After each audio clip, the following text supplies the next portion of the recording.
जय महादेव। पंचांग 27 जून 2025 शुक्रवार। प्रिय भक्तगण, 27 जून 2025 शुक्रवार का दिन आषाढ़ मास के शुक्ल पक्ष की द्वितीया तिथि को चिन्हित करता है। यह दिन ज्योतिषीय गणनाओं और खगोलीय स्थितियों के अनुसार कई महत्वपूर्ण योगों और मुहूर्तों से युक्त है। पंचांग, जो कि तिथि, वार, नक्षत्र, योग और करण का संयोजन है, हमें दिन की शुभता और अशुभता को समझने में मदद करता है, जिससे हम अपने कार्यों को सही समय पर आरंभ कर सकें। तिथि आषाढ़ शुक्ल पक्ष की द्वितीया दूज तिथि सुबह 11:22 तक रहेगी।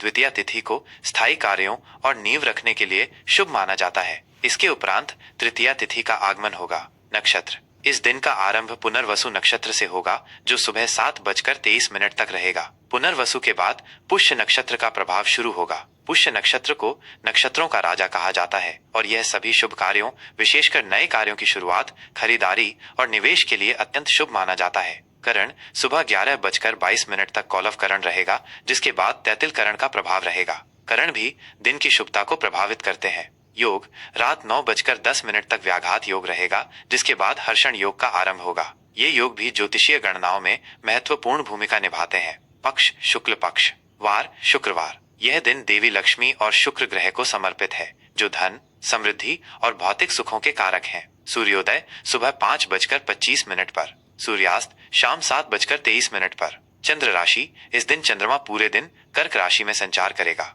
कर्क राशि चंद्रमा की अपनी राशि है, जिससे भावनात्मक स्थिरता और आंतरिक शांति का अनुभव हो सकता है। ऋतु वर्षा ऋतु। शुभ और अशुभ मुहूर्त। किसी भी कार्य को आरंभ करने से पहले शुभ और अशुभ मुहूर्तों का ज्ञान होना अत्यंत आवश्यक है, ताकि कार्यों में सफलता प्राप्त हो सके और बाधाओं से बचा जा सके। अभिजीत मुहूर्त ये दिन का सबसे शुभ मुहूर्त होता है, जो सुबह 11:56 से दोपहर 12:52 तक रहेगा। इस दौरान आप कोई भी महत्वपूर्ण या शुभ कार्य, जैसे गृह प्रवेश, नया व्यवसाय शुरू करना या महत्वपूर्ण निर्णय लेना कर सकते हैं। राहु काल यह एक अशुभ समय होता है, जिसमें शुभ कार्यों को टालना चाहिए। राहु काल सुबह 10:40 से दोपहर 12:24 तक रहेगा। इस अवधि में यात्रा, नए सौदे या कोई भी महत्वपूर्ण कार्य शुरू करने से बचें। गोधूली मुहूर्त शाम 07:22 से 07:42 तक। यह संध्या काल का वह समय होता है जब गायें चरकर लौटती हैं और इसे शुभ कार्यों के लिए उपयुक्त माना जाता है। संध्या मुहूर्त शाम 07:23 से 08:23 तक। सर्वार्थ सिद्धि योग यह एक अत्यंत शुभ योग है, जो सुबह 05:25 से 07:22 तक रहेगा। इस योग में किए गए सभी कार्य, विशेषकर धार्मिक अनुष्ठान और नए उपक्रम, सफल होते हैं और शुभ फल प्रदान करते हैं। प्रमुख त्योहार। यह दिन जगन्नाथ रथ यात्रा का महापर्व है। यह उड़ीसा के पुरी में भगवान जगन्नाथ, उनके बड़े भाई बलभद्र और बहन सुभद्रा की भव्य रथ यात्रा निकाली जाती है। यह पर्व भक्तों के लिए अत्यंत महत्वपूर्ण है और इसमें लाखों श्रद्धालु भाग लेते हैं। तुला राशि का राशिफल 27 जून 2025। जय महादेव की कृपा से 27 जून 2025 का दिन तुला राशि के जातकों के लिए संतुलन और सामंजस्य बनाए रखने का दिन रहेगा। आपको अपनी कूटनीति और न्यायप्रिय स्वभाव का उपयोग करके परिस्थितियों को अपने पक्ष में करना होगा। स्वास्थ्य के लिहाज से आपको संतुलन बनाए रखने की आवश्यकता है। अत्यधिक तनाव या असंतुलित दिनचर्या से बचें। मानसिक शांति के लिए योग, ध्यान या प्रकृति के करीब समय बिताना फायदेमंद रहेगा। खान पान पर विशेष ध्यान दें और बाहर के तले भुने भोजन से परहेज करें। पर्याप्त नींद लेना और अपने शरीर को आराम देना भी महत्वपूर्ण है। किसी भी छोटी मोटी शारीरिक परेशानी को नजरअंदाज न करें। आर्थिक स्थिति। आर्थिक दृष्टिकोण से यह दिन मिश्रित फलदायी हो सकता है। आय के नए स्रोत खुलने की संभावना है, लेकिन साथ ही खर्चों में भी वृद्धि हो सकती है, खासकर पारिवारिक या व्यक्तिगत आवश्यकताओं पर। निवेश संबंधी निर्णय लेते समय बहुत सतर्क रहें और किसी भी बड़े जोखिम से बचें। किसी अनुभवी व्यक्ति से सलाह लेना आपके लिए फायदेमंद हो सकता है। धन के लेन देन में पारदर्शिता बनाए रखें और किसी भी प्रकार के अनावश्यक खर्च से बचें। करियर व्यवसाय। कार्य क्षेत्र में आपको सहयोग और सामंजस्य बनाए रखने की आवश्यकता होगी। सहकर्मियों या वरिष्ठों के साथ कुछ मतभेद हो सकते हैं, लेकिन अपनी वाणी पर नियंत्रण रखें और शांति से काम लें। आपकी कूटनीति और न्यायप्रिय स्वभाव से आप परिस्थितियों को संभालने में सफल रहेंगे।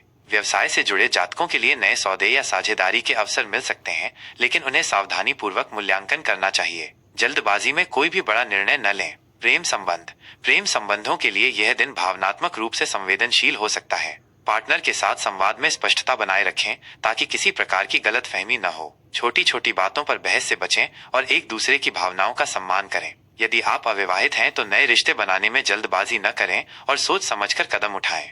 विवाहित जातकों को जीवन साथी के साथ सामंजस्य बनाए रखने के लिए अधिक प्रयास करने पड़ सकते हैं। पारिवारिक जीवन में कुछ तनाव या मतभेद उत्पन्न हो सकते हैं। परिवार के सदस्यों के साथ शांति और संयम से बातचीत करें। किसी बड़े बुजुर्ग की सलाह आपके लिए मददगार साबित होगी। घर में शांति और सौहार्द बनाए रखने के लिए आपको पहल करनी पड़ सकती है। बच्चों के स्वास्थ्य और शिक्षा पर ध्यान दें। शिक्षा विद्यार्थियों के लिए ये दिन एकाग्रता बनाए रखने का है। पढ़ाई में मन लगाने में कुछ कठिनाई आ सकती है, लेकिन अपने लक्ष्य पर केंद्रित रहें। अपने शिक्षकों और अभिभावकों से मार्गदर्शन लेना आपके लिए लाभकारी होगा। ग्रुप स्टडी या दोस्तों से मदद लेने से बचें, क्योंकि ये आपको विचलित कर सकता है। यात्रा, यदि यात्रा का कोई योग बन रहा है तो इसे टालना बेहतर होगा। यदि यात्रा बहुत आवश्यक हो तो पूरी सावधानी और तैयारी के साथ ही करें। अनावश्यक यात्राओं से बचें, क्योंकि ये थकाऊ और अप्रत्याशित बाधाओं से भरी हो सकती हैं।